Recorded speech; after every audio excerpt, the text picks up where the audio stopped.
Now, President Muhammadu Buhari says his administration has laid the foundation for a prosperous Nigeria.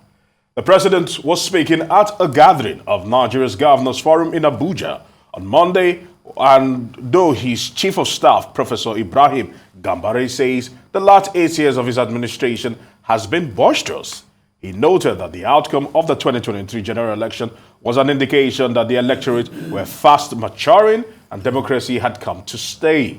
He warned elected officials that they only had the option of delivering on their promises or they would be shown the way out. Arise analyst Dayo Sobowale is in the studio to speak on the president's scorecard and his claim of a prosperous Nigeria. I want to say good afternoon to you. Good afternoon. Yes. Yeah. And the obvious question, a lot of people have asked, and I'll still ask this again. People listening to this statement will question and say that, once again, the presidency seems to live in a bubble because the Nigeria they claim is in existence and the state of Nigeria as we speak in 2023 is completely different from the Nigeria that some Nigerians are actually going through. Some will say that they are seeing utopia while the Nigerians are seeing dystopia. Talk to us about this. Right. Which do you see? Myself, yes. I'm just a journalist. We're just here to report what you say. So my opinion does not. The burden is mine. Yes. To explain. Thank you very much. Now you see, the president is entitled to his own opinion. No, that is not. Let me learn. Okay. You ask the question. Okay. The president is entitled to his own opinion. He says he's satisfied with himself. I'm not satisfied with him. Okay. I do not see utopia. I am not claiming utopia.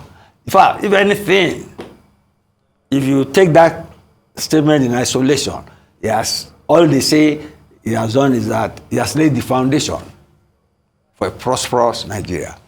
He has not claimed he has made Nigeria prosperous. He has laid the foundation for a prosperous Nigeria. But you say, don't let us take that statement out of context. It was at a speech delivered by Professor Gambari, yes, the chief of staff, a distinguished professor of political science, who knows his onions. And what the president is claiming is not only that he has laid the foundation. He laid claim to some achievements which you and I may not agree with. He said he has improved the infrastructure of Nigeria. You get me now? That he has improved the food security of Nigeria. And he has laid the foundation for all, or that he has buttressed our armed forces to defend the territorial integrity of Nigeria, even though there's no war. So which is, but those are his claims. In addition to that, he said he is very proud of this last election. You get me now? And he's saying that those governors coming in, you get me, must perform or they will be thrown out. That democracy has been strengthened in this 2023. What does it mean? What do you mean by saying that? Yes, he has said that. He has said that several times. But it's not a constitutional statement. That during this election, it made sure people, that money, politicians did not have sufficient money to buy votes. And that people voted. And that it deprived people of money on the eve of the election. You get me? Even though you apologize for it later because of his, currency swap. But you see, these are his claims on what he has achieved. You see, what we have to do is to hear our own alternative views, if any, on that. And that is why we are here. Thank you, Mr. Yes. Sobowale. But, when I watched that speech that was delivered by Gambari, and those three areas that you said he emphasized on, agriculture, infrastructure, and equipping our armed forces, he dwelt on those significantly. Even if a certain degree of satisfaction has not been attained in those areas, is there anything worth celebrating regarding those that three is what we sectors? should be discussing. On infrastructure, that's a huge cost. Now, if you talk of the railways now, the railways are up and running, but there is insecurity. So you cannot run away from the issue of insecurity. On infrastructure, it's at a huge cost. According to the Debt Management Office, our debt on infrastructure is rose by about 200% from 1.5 billion in 2015 to 4.5 billion in September 2022. At a huge cost.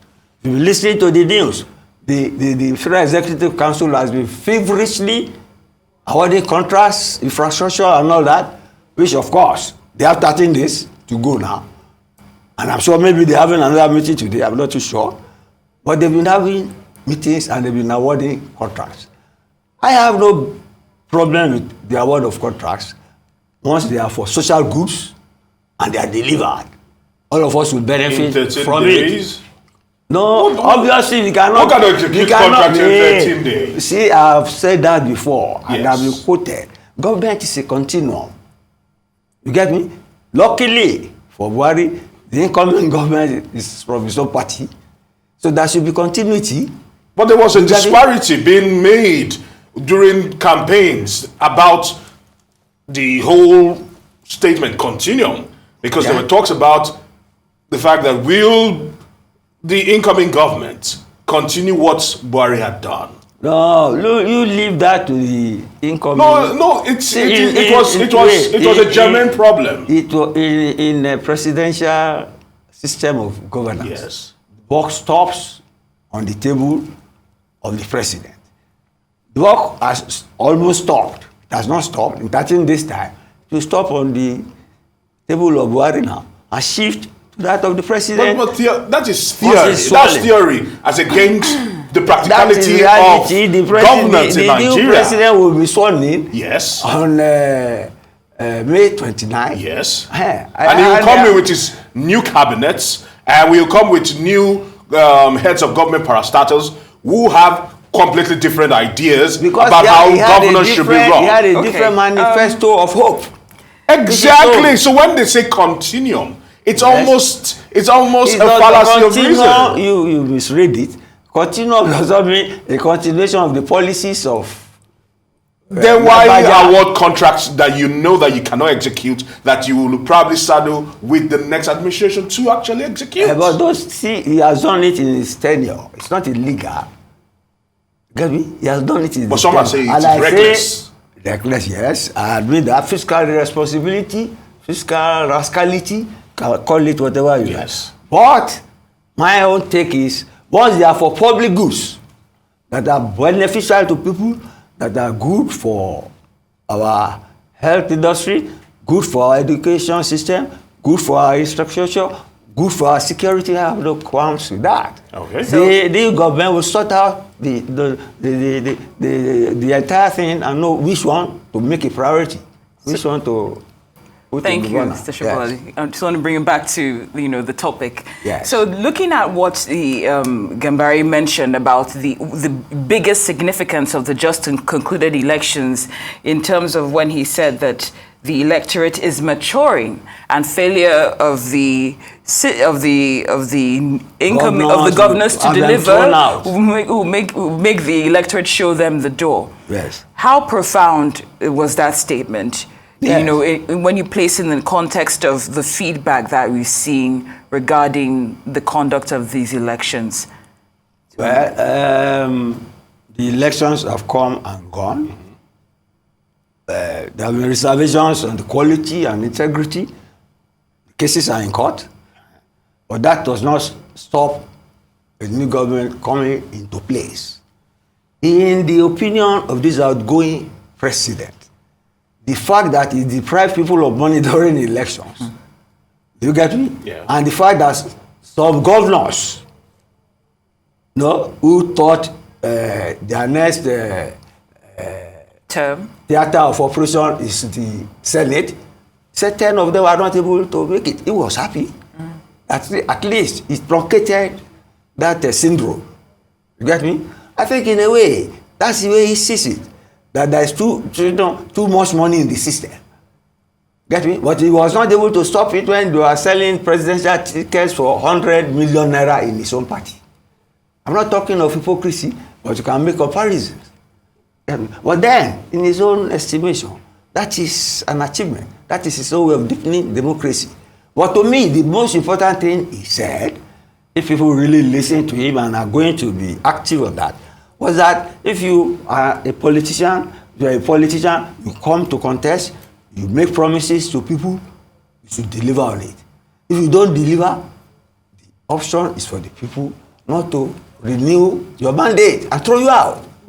Yes, but that has always been the case. But yes, that is a truism of democracy. No, but that's the reason why it sits uneasy with me. Yes. Is that even the international community have alluded to the fact that the 2023 elections, the general elections, were a bit shady.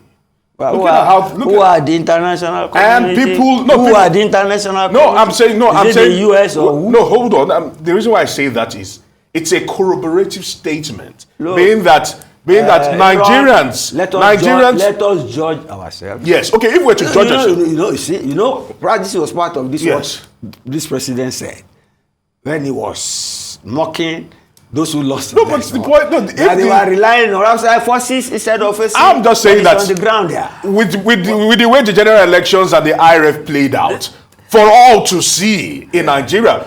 If we're to set aside all the international community said, it still leaves a lot to be desired. Unfortunately, you don't need the verdict of the international. We've run out of time. Election and the cases are in court. Live with that. Thank you so much. We will live with that. Yeah. All right, news analyst, Mr. Dayo Sobowale, thank you for joining us on Newsday. We appreciate your time as always.